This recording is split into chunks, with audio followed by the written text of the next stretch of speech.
Wolfpack, what is going on? It is your boy, the Wolf of Roto Street, rotostreetjournal.com, where we breed and feed fantasy wolves to crush your 2019 season.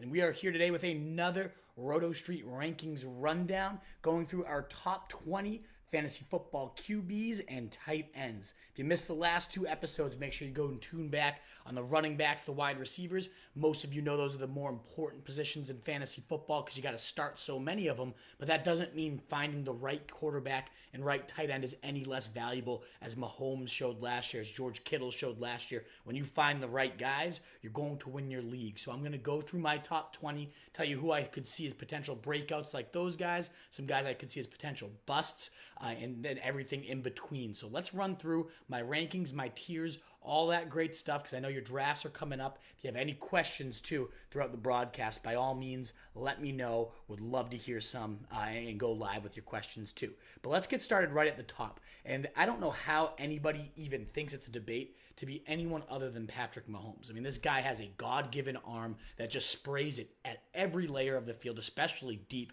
You give him the speediest weapons of anybody. So many under 4.4 40s between Watkins, McCole Hardman, obviously Tyreek Hill, and then you got Travis Kelce terrorizing the seams. A great backfield, so the arsenal of weapons couldn't be more stacked. You got Andy Reid, who just loves to huck the rock, incorporated some more air raid to really make Mahomes feel at home. So there you just got a perfect situation of talent, of opportunity and usage, of coaching scheme, of surrounding talent, and really, what's the risk? This guy went over 20 points in almost every game last year. So consistent. There's really no limit to his ceiling, and the floor is incredibly high. He's looked ridiculous this preseason. Just no reason to suggest this guy's going to fall off at all. Everybody's saying he's due for regression. He's due for regression. But why?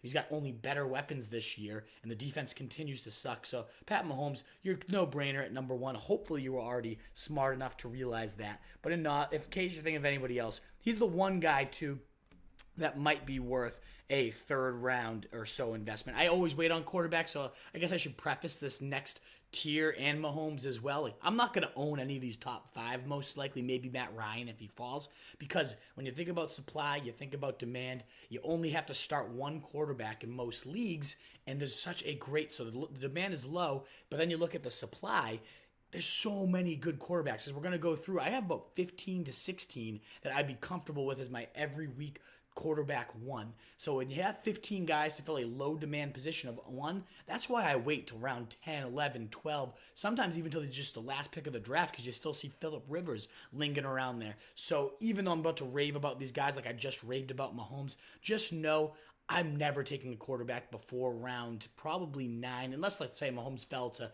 the end of 4 or Baker Mayfield fell to the end of 8. There's obviously spots I would, but ultimately I'm always going to wait on my quarterback because simple supply, demand, opportunity cost as well. Every time you burn a pick on a quarterback, you're costing yourself a chance at a top flight running back and receiver in those early rounds. We know how fast those taper off as compared to your 8th and 9th round quarterbacks. So just throwing that out there, just some general quarterback strategy before we move into my next tier. So Pat Mahomes, again, God, alone by himself there. But then you got tier 2 here, and these are my elite QB1s. Welcome to the show, Nick, by the way. Good to see you tuning in again. Hopefully you got a draft. Let me know when you're drafting, my man. But these tier 2, these are my upside QB1s. So maybe if they fell to around 8 or so, I'd potentially consider them. At the top there, Baker Mayfield. Most guys rank him right around QB4 or so, but I'm much higher on Baker Mayfield. I love Freddie Kitchens. I love Todd Monken. He led the league in passing yardage last year. Todd Monken's bunks did, incorporating a ton of air raid, and that's Jameis Winston and Ryan Fitzpatrick leading the league in passing yards because Todd Monken's scheme got people so wide open, was so aggressive. We're going to see that in Cleveland this week with Baker Mayfield. I'm thrilled about Baker Mayfield this year. I really think he could throw for 5,000 yards, 40 TDs. Most will have him around your QB4, but I'm all about taking him even earlier than that because, I mean, I was already high on him just because of those coaches. I haven't even mentioned the biggest part of his value, and that's Odell Beckham, one of the best, if not the best receiver in the game right now, coming to Cleveland to then mix with Jarvis Landry. Perfect complement of skills there. David Njoku, dangerous in the red zone. Nick Chubb, a beast out of the backfield. They talk about an unbelievable weapons cabinet, a great arm, ranked number 2 in Pro Football Focus's deep accuracy last year, and gets those aggressive play calls to keep him slinging it deep with an unbelievable cast of deep weapons. I love Baker Mayfield, number 2 quarterback for me. Right after him, though, Deshaun Watson, and you could easily make the argument for him at number 2 if you really wanted to. Think about how dominant this guy was just a rookie season ago. Unbelievable the pace he was on. 40.5 points per game that offense was averaging because this guy escapes in the pocket, slings it deep to Will Fuller because he gave that guy that has 4.2 speed 1 extra second. He's going to blow through your entire defense. So I love Deshaun Watson and the upside when that weapons cabinet's healthy.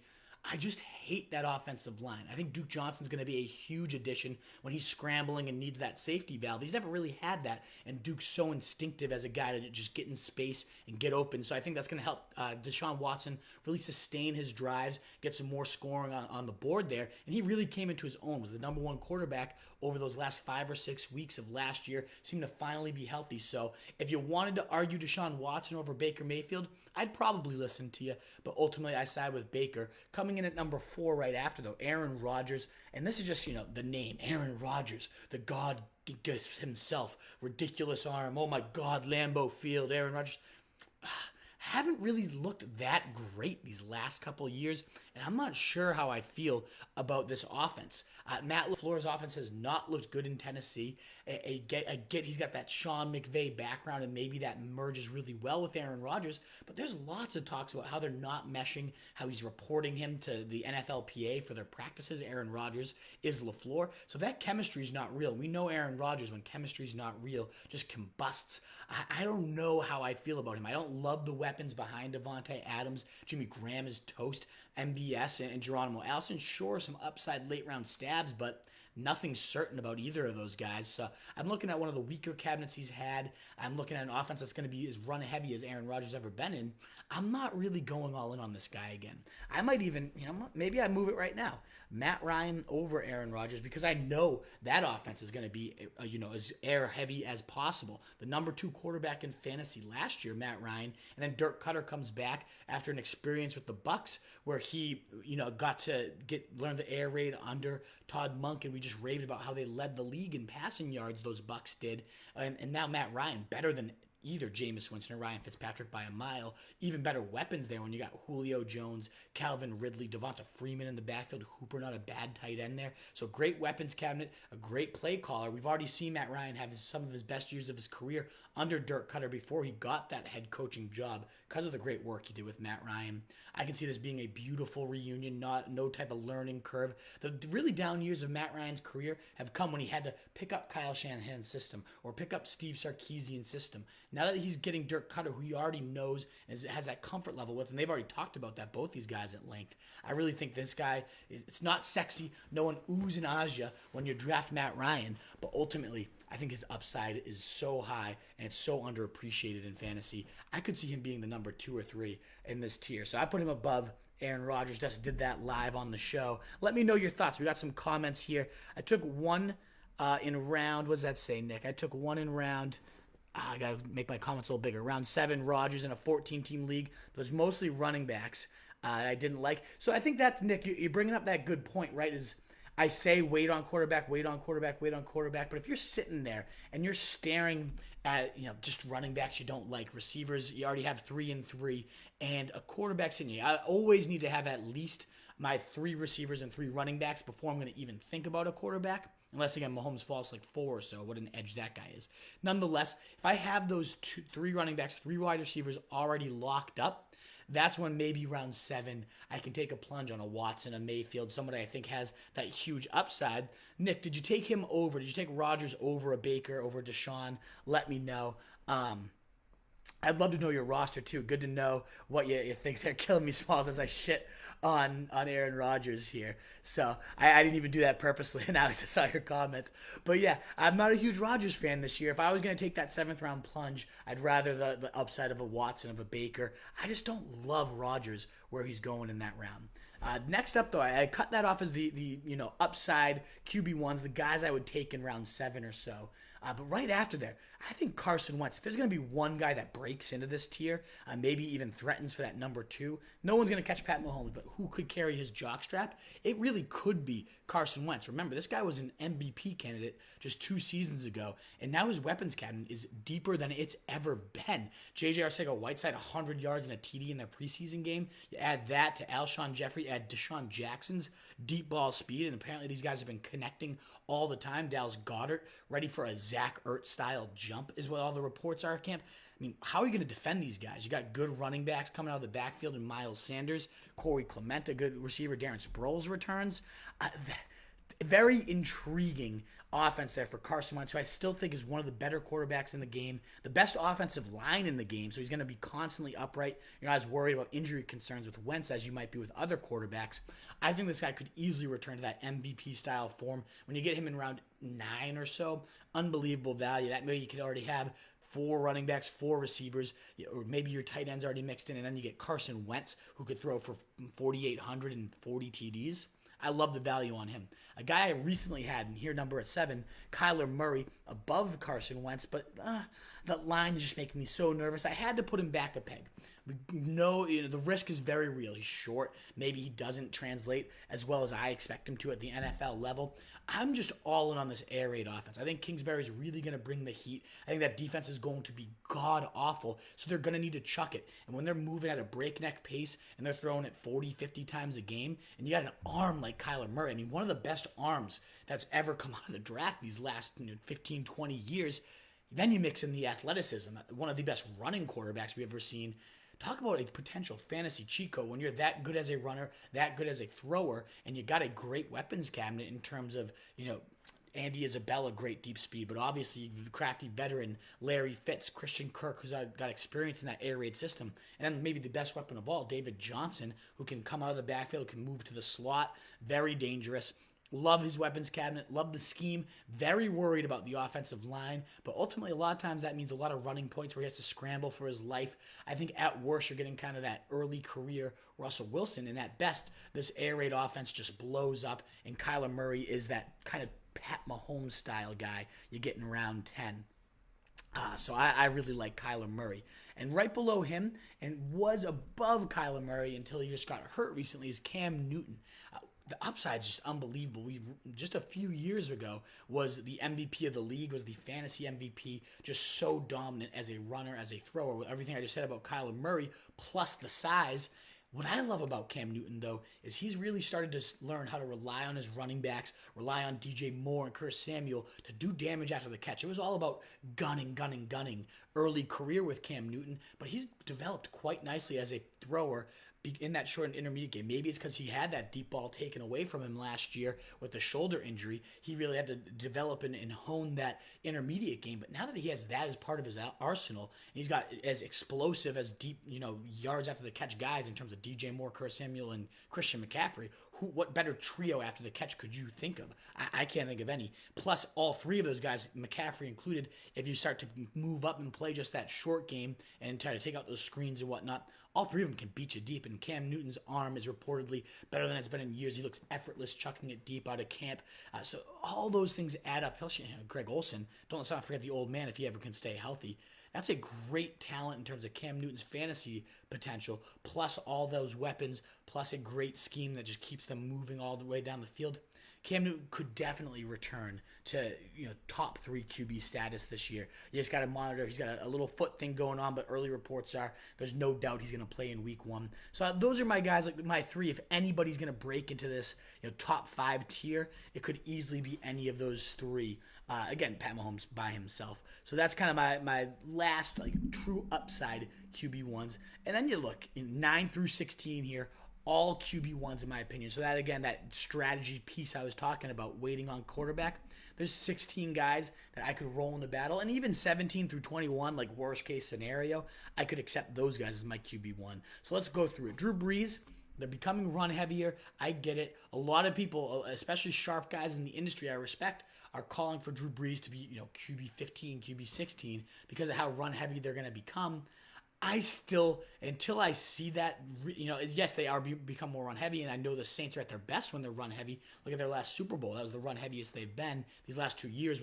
They've been so run heavy with Kamara, and Mark Ingram. So I get it. Drew Brees, that offense is best when they're running the ball, controlling the pace of the clock. But this is still Drew Brees. Led the league in deep accuracy last year. His weapons cabinet is sneaky good with Mike Thomas obviously back. You got Jared Cook coming in. I think that could mean a ton more red zone touchdowns for Drew Brees. You got Traquan Smith. Well, if he ever takes that next step, I think Brees still can ball. He showed it last year, still sprays the ball perfectly all over the field. I think people that just pass on this guy because all the experts are telling them to might end up regretting it. This offense is always great under Sean Payton. Jared Goff, though, maybe the most underappreciated guy in the NFL in terms of fantasy value. This guy was the QB2 last year until he lost Cooper Kupp. And now Cooper Kupp is looking as fast and explosive as he's ever. But apparently he's testing better than he ever has. And now Goff is behind year 3. All the training camp reports are saying this guy is in more control of the offense, better control, better at the line with audibles and whatnot. Just seems to be putting his true stamp. Whereas the McVay show before, it sounds like Goff is really taking control here, which is huge. This guy, the weapons cabinet, you can't really argue there with Brandon Cooks, Robert Woods, Cooper Kupp, Josh Reynolds really emerged, and they're saying how they're doing a lot more 4 wide receiver sets because of his emergence. And then, of course, Todd Gurley out of the backfield. Darrell Henderson could rip screen after screen down the field. I think it's just there's nothing sexy when you say Jared Goff on draft day until you have him in your lineup. He's getting you 20 plus points every week because this offense, he's the linchpin behind it. Gurley's the engine. But when you got the quarterback who's thrown it 35 times, an offense that averages over 30 points per game over these last 2 seasons, I don't see what's not to love here and why this guy continues to falter around 11, 12, 13 in drafts. So much underappreciated upside. Russell Wilson here, great stat from Scott Barrett, leads, I think, all time in terms of fantasy points per dropback. The issue, though, is he just doesn't drop back. They seem to want to keep him in his cage, Russell Wilson, here at number 11 on my rankings. They never tend to unlock it and let this guy just ball out. He's great in comeback situations, though, and I think this defense has taken some huge hits this offseason. I wouldn't be shocked to see those dropbacks significantly increase if that defense is as bad as I might expect him to be, which means Russell Wilson, who's always been hyper efficient, could be in for a monster season. That's why I have him at 11, even though they're going to be so run heavy, at least early in games. If that defense doesn't allow them to stay run heavy, I can see Russell Wilson having the best year of his career. So I like him at 11, but I'm much significantly lower than the experts who have him right around 4, 5, sometimes 6. I have a bunch of guys clearly above Russell Wilson just because of how run heavy those guys were. It was Wentz, Aaron, or Newton, if I remember right. So yeah, Nick, I would go with Rodgers. You see I have him at a clear tier above these guys as well. Have Kyler too, though, so I'm talking about that. Jake, what's up, man? I'm glad Jake has tuned in today. Good to see you, brother. We missed you on the last broadcast. A lot of comments coming in, so I'm going to keep bouncing back and forth between the comments and my rankings once I kind of get through the tier. But as the Roto Street Journal commented, all your likes help this kind of get found. All your comments help this get found. If you don't mind sharing it out, that helps us out. So we really appreciate any support you can give because ideally I'm hopefully giving you some support for your draft day and getting you ready. So don't mean to be a shameless plugger, but any likes, comments, and shares throughout this broadcast are significantly appreciated. So keep all that interaction coming. We're going to move on now to Jameis Winston, though. Huge risk because this guy has flat out sucked it many times in his career. But if anyone's going to truly get those, and we've seen flashes, though, of the deep arm, of the willingness to chuck it, and some great Favre-esque plays from Jameis Winston. And if anybody's going to truly unlock that for a consistent stretch where you're not dealing with just the negative 5 interception games, it's Bruce Arians, the king of the no risk it, no risk it offense, where he loves to just sling the ball as deep as he can. He says he has at least 5 deep shots in his holster entering every game, and he never wants to leave a game with those unused. And you got Brashad Perriman, you got Mike Evans and Brashad Perriman shouldn't be the first one, but when you talk about deep threats, I love Brashad Perriman streaking deep down the field, and then Mike Evans second in vertical yardage behind only Tyreek Hill last night. Chris Godwin, anybody who's watched any type of preseason action has seen this guy's ready to catch 100 balls, ready to be a dominant force as an every down wide receiver out of the slot, and Larry Fitz role there getting vertical in the slot. Jameis Winston has the weapons, the coach, and the arm talent to really blow it up this year. I would make sure to get a Philly Rivers or someone nice and safe to back him up, but I think the upside is humongous if I could go there. Now, Ben Roethlisberger, number 13, led the league in pass attempts, led the league in passing yardage last year. Obviously, losing a weapon like Antonio Brown hurts, but this is still Big Ben, and quarterbacks often can elevate. We've seen it with Brady. We've seen it with the greats. They can elevate the game of those around him, and I still think Big Ben, obviously coming off a year where he led the league in passing yardage, still has it. So I'm a Big Ben fan. Down to QB 13, to balance it out, a Jameis Winston or something of that nature. Very safe, sturdy option. They're going to be run heavier. I get that. But Dante Moncrief could be the next guy. We've seen James Washington looking great this preseason. Vance McDonald going to get his snap increase. And of course, Juju ascending into that wide receiver one role of Antonio Brown. These weapons are still solid. Not as deadly as it used to be when you had Antonio Brown there. But this isn't a weak weapons cabinet for a guy that's been a potential Hall of Famer in the future. I'm going to still go in on Big Ben, and we talked about, again, offensive line. That's why we loved Andrew Luck. That's why we like Carson Wentz so much.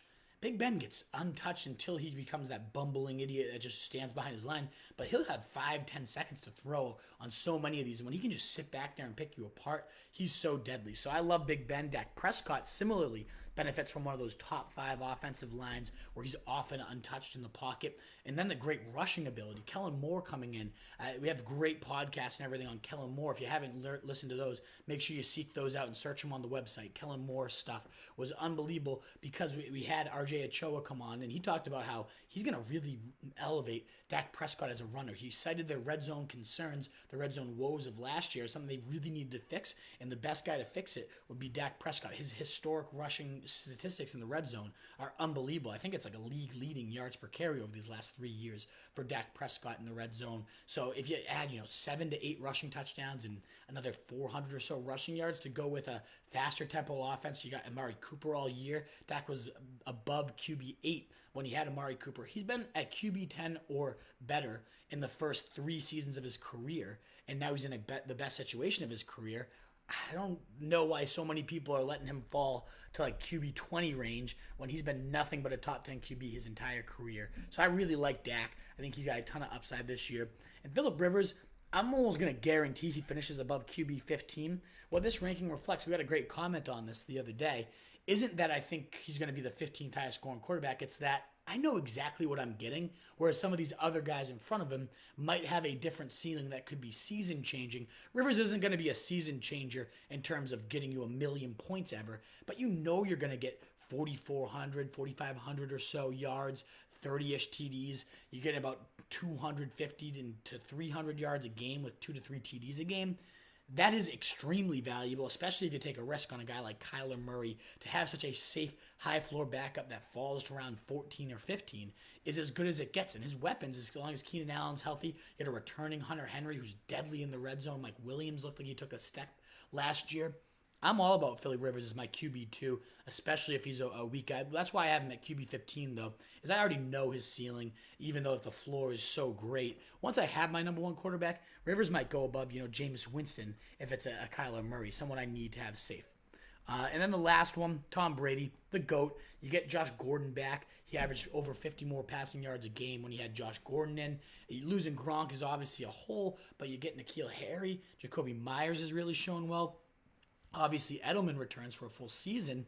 I mean, the GOAT may be disrespected on these ranks at QB 16 for as good as he is. I just see them becoming very run-heavy this year, just like they got to the Super Bowl on the back of Sony Michel. I think with the drafting of Damian Harris kind of signifies, if they can, they're going to be trying to run that ball 25, 30 times a game. And they got a stout defense to really make that a realistic possibility. Last but not least, let's kind of rip through. Oh, no, we'll get to your comments. So that's the end of a tier. You worried about Goff with the Super Bowl hangover? Not really, no. Tunenberg, I'm not nervous about that at all. Why would we be nervous? It's Sean McVay. Him I trust. This offense will remain as explosive as ever. He didn't play well enough to be hungover. Seriously, he didn't eat nearly enough to have a hangover after that game, Nick James. That's a fantastic comment right there. Let's move on, though, to my last tier I'll go through, and then we'll kind of quickly cover tight ends. Because really, tight ends, you need to know about like 7 names, and then it's just garbage. But let's go through here. Josh Allen at 17, my favorite QB2. He was the number 2 scoring quarterback last year when he came back from injury in week 11 on. Only Deshaun Watson scored more. So that means Josh Allen was a better fantasy bet than Pat Mahomes last year. Just let that one settle in real quick. And then he gets his weapons cabinet significantly upgraded in terms of John Brown coming there as one of the best deep threats. He still gets insane separation, still has that 4.3 burning speed. Cole Beasley has a safety net. Robert Foster took that next step late last year. So you get those 3 explosive guys, and Zay Jones runs a 4.40 himself. This guy averaged the most deep yards per attempt last year, and he gets better weapons to track those balls down those cannon barrels. And then in the preseason, he's showing great touch on his intermediate and short games, just hitting receivers over the breadbasket and whatnot. Throws we didn't really see him make consistently last year. He's looked much better on those intermediate and short game throws. I really like Josh Allen, the highest upside QB2 in my opinion, if you don't go with like one of these safer QB1s. And really, I could probably roll into a season starting Josh Allen and maybe be okay with it. Lamar Jackson, if this guy had an arm, good God, as a runner, I mean, it looks like Barry Sanders out there sometimes. That probably sounds insane, but I mean, the vision of like Le'Veon Bell when he's zigzagging through defenses, hurdling guys, stiff-arming guys. I really like Lamar Jackson as a runner, and there's so many stats out there. If a quarterback has logged over 200 attempts in a season, he's never finished worse than QB5, and top 10 quarterbacks, any quarterback that's had 150 or more attempts has been top 10, blah, blah, blah, blah, blah.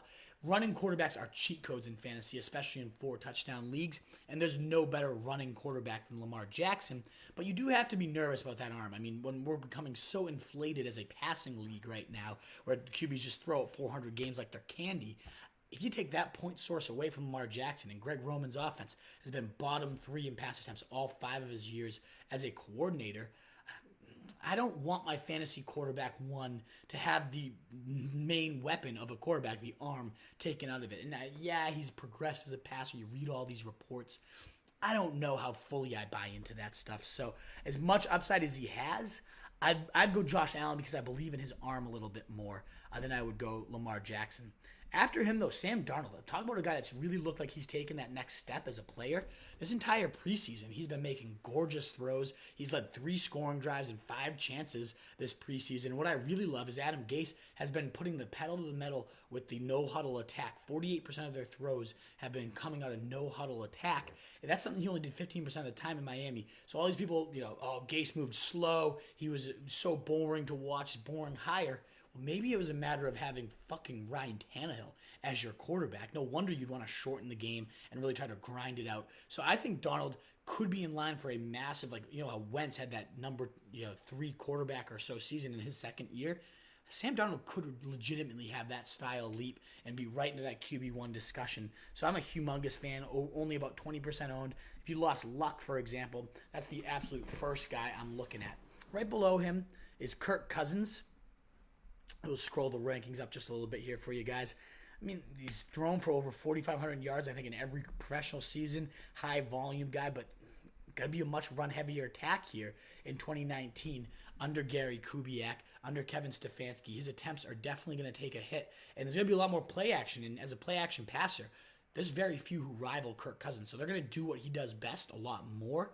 But I just think the volume's going to go down so much, and it's going to be kind of the Dalvin Cook show out in Minnesota. So I'm not really looking to get Kirk Cousins. And last but not least, Mitch Trubisky over here. I mean, had those humongous games, right? Like 5-6 touchdowns in the first half against Tampa Bay. Games like that. And then year 2 in Matt Nagy's system, everything says he probably should take that next step. But it's Mitch Trubisky. It's disgusting. I don't want Mitch Trubisky as my starting quarterback. I think David Montgomery signals they're going to become a little bit run heavier. That's what Matt Nagy really loved to do. We saw it with the Chiefs and Kareem Hunt. If you can get an unpredictable running back, a 3-down threat like David Montgomery, that's going to become a high volume situation for him. I think Mitch Trubisky's attempt to take a little bit of a hit, and just his overall, I don't think Mitch Trubisky's that good. So I wouldn't be shocked to see him. Then you look, 22, 23, 24, 25, Dalton, Garoppolo, Carr, Stafford, the last potential guys I'd ever even consider starting. And then just some names to maybe stash like Daniel Jones in case he gets the starting role, how good he's looked. So those are my quarterbacks. Let me know any debates you guys have. Sky, Billy, Rich Blazo, thanks for tuning in, guys. Glad to see you here. Let me know. Comments were coming in fast and furious before. So if you have any other quarterback comments or questions, let me know. Happy to answer them live. But let's move on to the seam stretchers, the tight ends. And that's loading. And tonight we're going to be doing a roundtable on both these positions, your favorite RSJ experts. So if you're not already subscribed to the Fantasy Fullback Dive, be sure to hit that up. Number one, similar to Mahomes at the position, Travis Kelce. There's really nobody else you can even consider other than Zeus himself. Such an explosive offense that's always in the red zone, such a dangerous red zone threat, 12 to 15 touchdowns. And this guy was the wide receiver 7, I want to say, in fantasy last year, and that's at a tight end position. The edge over him versus the number 10 tight end was like 8 to 10 points a game. The gap is much closer with wide receivers. So the edge you can get, you can truly consider Travis Kelce in round 1, and I love him anywhere in round 2. Right below him, though, the big 3, everyone kind of knows: George Kittle, Zach Ertz. A lot of people calling for regression from Ertz, and it makes sense. 115 receptions last year. I think he was 5th in the league in targets at a tight end position. He's not going to see that with J.J. Arcega-Whiteside here, with Dallas Goedert emerging, with Deshaun Jackson added. So, yes, his volume should go down a bit, but I still think he's the number 1 receiver here. This offense has always thrived on passing to a tight end, and I think Ertz, again, is going to be a monster at your tight end position. Kittle led the league in yards after the catch, is a absolute ferocious beast, but it's worth noting, did drop, I think, about 5 fantasy points per game when Jimmy Garoppolo was under center as compared to Mullins and C.J. Beathard. Now, granted, that might be more. He was a little bit of a late bloomer last year, and once he blew up, he was just, nobody was going to stop him, and now he gets an even better quarterback, especially in the red zone. Those touchdowns, only 5, could really spike. But there is also concern for regression. I think everyone wants to call the Ertz regression out, but I feel safer about Ertz. I'm actually going to move him above Kittle. He's not going to be in the same tier as Kelce, but definitely one of those elite tight end ones. So Kelce, Ertz, Kittle. Right below them, I think almost every expert's in unanimous agreement over who's going to be the next elite tight end, and that's O.J. Howard, 6'5", 4'5", 40, blazes a faster 40 than Mike fucking Evans at 250 pounds. Mismatch nightmares do not get more freakish than O.J. Howard, and this guy is going to be blazing down the field. When you talk about Bruce Arians, the no risk it, no biscuit offense, everyone, no, Bruce Arians doesn't use his tight ends. Rob Hausler and Jermaine Gresham, shut your mouths. O.J. Howard is going to be used because Bruce Arians loves to sling it deep, and he loves to find mismatches. Who the hell is going to cover this guy streaking down the field? He's averaged over 16.6 yards per catch in his only 2 professional seasons. He is a physical specimen. The only thing in his way between him and top 3 tight end value is health. But he's played every single snap this preseason, something he has been about 50% snap player, and still was a tight end 5 in points per game last year. This is the year he stays healthy, and he tells you, I'm elite.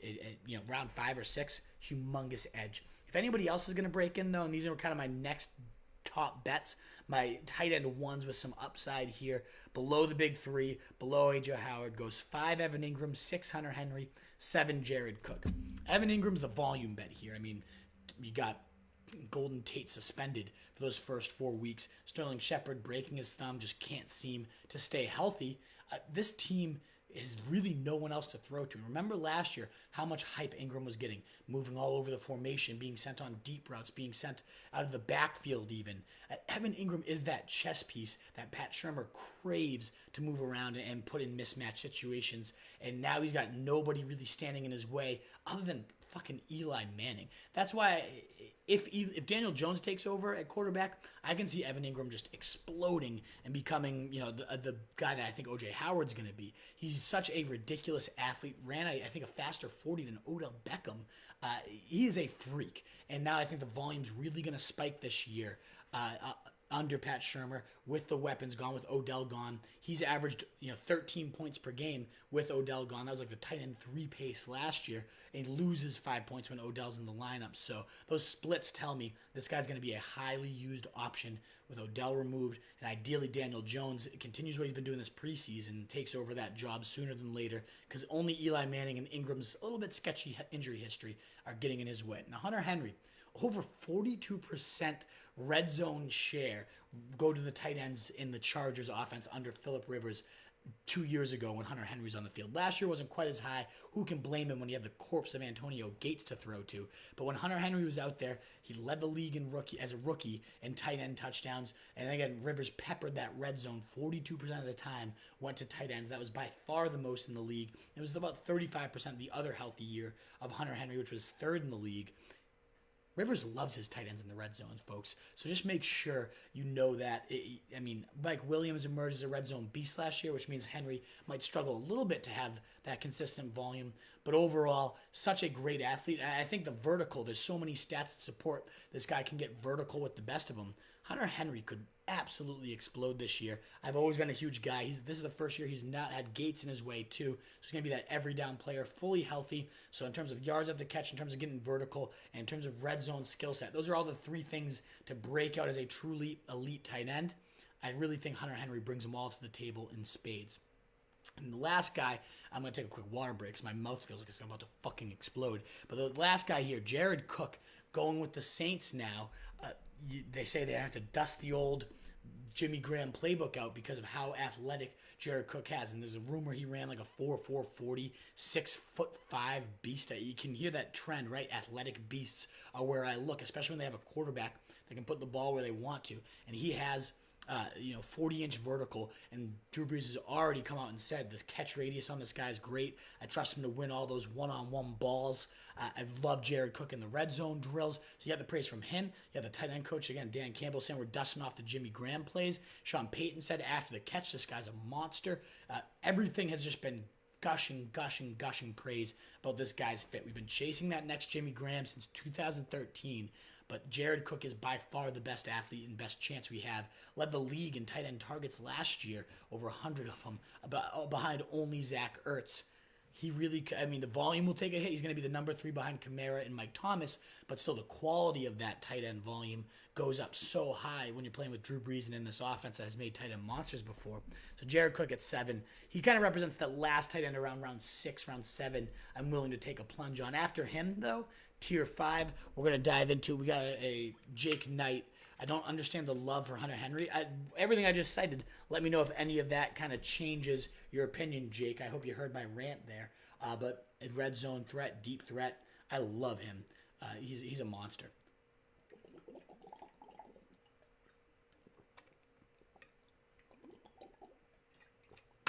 Tunes, thank you for that water break, folks. I totally agree. In this offense that dangerous, they really only have one good receiver, outside, of course, if you're not considering Kamara a receiver as running back. He's going to slide in behind those two guys, but he could do some significant damage in that role in this offense that's going to live in the red zone with a quarterback that it ranks highest in accuracy grades over the last 4 years. Just puts the ball wherever he wants it. And Cook definitely has 10 or so touchdown upside. Jake, you're getting warmed up a little bit. I hope, I wouldn't miss out on him. Round 6 or so between Evan Ingram, Hunter Henry, and Jared Cook. I find myself more often, though, getting Vance McDonald. I'm starting to go back and regret that, and I feel like I wish I had more of these guys, especially because Vance McDonald, the upside's astronomical. You think about what led to George Kittle's breakout. I just talked about it. A guy got way more snaps. That was a deadly threat after the catch in terms of George Kittle. Vance McDonald was right behind George Kittle in all those metrics about yards per catch, per touch, all that good stuff. He is a monster with the ball in his hands, and you imagine he's going to just slide into an every down role. Now, Randy Fichtner, their offensive coordinator, when asked that question, said, no, never. No way in hell we'll ever have Vance McDonald be our every down guy. It seemed almost over the top, like God have mercy on your soul style rant from Randy Fichtner there. So, yeah, there's a sketchy injury history, and maybe Fichtner's not going to make him an every single down player, because McDonald's not the best blocker either. But he's going to be in there, I'd say, an 80% of passing downs. You move him into the slot. He's that athletic. I really think about 225 targets and over 2,500 yards, plus Antonio Brown's 15 touchdowns, all vacated. Especially the touchdowns, have to go somewhere. And there's no reason Vance McDonald, you got Moncrief, you got James Washington, but McDonald truly could emerge as that number 2 or 3 option in an offense that led the league. Big Ben led the league in passing yards this year. They ranked second behind the Bucs in their passing stats. That's a humongous aerial pie with a ton of open room at the table to feast upon. So Vance McDonald, I'm not overly worried about Randy Fichtner's comments. He's the guy that's like, along with these other ones, more so McDonald, maybe even Interior himself because of the athleticism. But these are like the last tight end ones, this tier here, tier 5, that I would, even consider as a tight end 1, and from there on, it's just punting the position and not even worrying about it. But Delanie Walker caught a touchdown in preseason week 2, looks really athletic. He's always been a strong specimen, but what I needed to see was, is this guy healthy? He made a diving catch, made a nice red zone body contorted grab too. So I saw what I needed to. He's been the most reliable guy for Mariota for so many years that I think they could just get right back in there, and this guy could, again, be that threat over the middle of the field. You now got more competition with Adam Humphries, Corey Davis, maybe he suddenly emerges. Walker could easily be one of the most consistent tight ends in the league. He was been, tight end 1, tight end 5. He's got a great track record other than last year when he got hurt. So just a guy that's not sexy. No one's going to be like ooh and ah, but around 12, 13, I think he's going to be much more dependable than what a lot of folks are projecting right now. And right around him, and maybe even above him just because he's younger and more athletic, so I'm going to move that right now, is Austin Hooper. Talk about tight end friendly schemes. Dirk Cutter has even come out and said, I love tight ends. And we saw that with Cameron Brate and O.J. Howard every year combining for over 10 touchdowns and over 1,000 yards. And there's no one else that Hooper has to contend with. He's one of only 3 or 4 tight ends that played over 80% of his snaps last year. And he's again going to be that every down role in a tight end friendlier offense. Got good chemistry with Matt Ryan. They talked about how they've even forged that further this entire offseason. I'm a big Austin Hooper fan. I think this offense lives in the red zone, and Hooper's big body could catch a lot of those touchdowns. And so that's my last tight end 1 tiers. Most people would put David Njoku up there. I just have personal hatred for this guy. He was just disappearing way too often on me last year, and that was with less target competition. This year he faces Odell Beckham, Jarvis Landry in a better fitting role. Nick Chubb could really emerge as a pass catcher, so they're saying in camp. Maybe we're looking at 3rd, 4th at best. The touchdown upside is going to be sky high because I think this offense really blows up. I could see David Njoku coming down with 10 scores. It's going to be one of those things, though, is when are you getting them? How do you know when to start David Njoku? Because I think we're also going to get plenty of 0-point games. A lot of people are going to disagree with me on that one, and feel free to comment in and tell me I'm an idiot. But I just am not a Njoku guy. Speaking of touchdown dependent, that was Eric Ebron's entire last season. So much value came on his 13. Oh, sorry about that, folks. So much value came on those 13 touchdowns. Andrew Luck loved throwing to his tight ends in the red zone. Loved using Eric Ebron's big frame. Very athletic guy. The routes they drew up from in the red zone were awesome. And Frank Reich is definitely, he hails from that Doug Peterson tree where they really love to pepper their tight ends, especially in the red zone. We see with Zach Ertz. So I like the tight ends there, but now you lose Andrew Luck. You go to Jacoby Brissett, obviously as stark of a downgrade as you can have, no matter how good Brissett's looked this preseason. I think when you're that reliant on touchdowns, now you're going to be an offense that's going to be in the red zone far less often. And you got, Devin Funchess now added a good red zone big body there. You got Paris Campbell. You got Deion Kane looking healthy, looking like a potential red zone beast too. There's just a lot of target competition there for Eric Ebron that I don't know I trust him to be consistent enough to ever really use. But again, touchdown or bust, that's really what you're going for at tight end at this spot. And then I really like TJ Hawkinson. 3 catches, 52 yards. If you saw our preseason market check last week, or yesterday even, sorry. TJ Hawkinson was a beast in his preseason games. Showed great chemistry with Matt Stafford. Matt Patricia is sneakily rumored to be on the outlook for his next Gronk. And it really could be TJ Hawkinson. This guy can block the shit out of anybody in front of him. A big body in the play action game, too.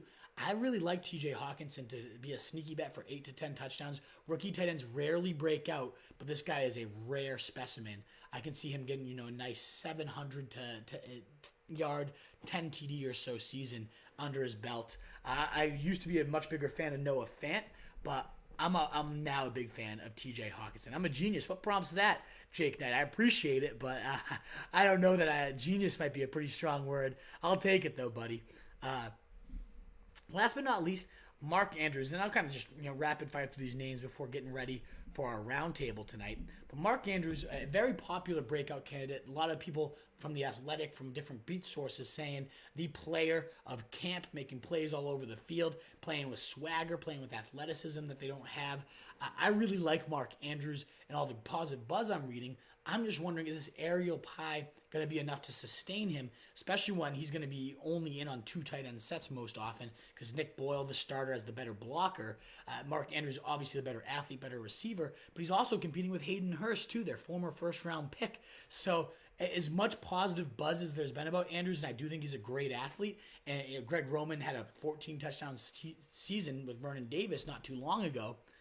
I just don't know if between being shared with 3 tight ends and already being a small aerial pie is going to be the run-heaviest offense in the league this year. I think his breakout's getting a little overhyped because of just how good he's looking in practice. I don't think in games they're going to be really featuring him. But I could be wrong, especially given Greg Roman's past. I just don't personally see it.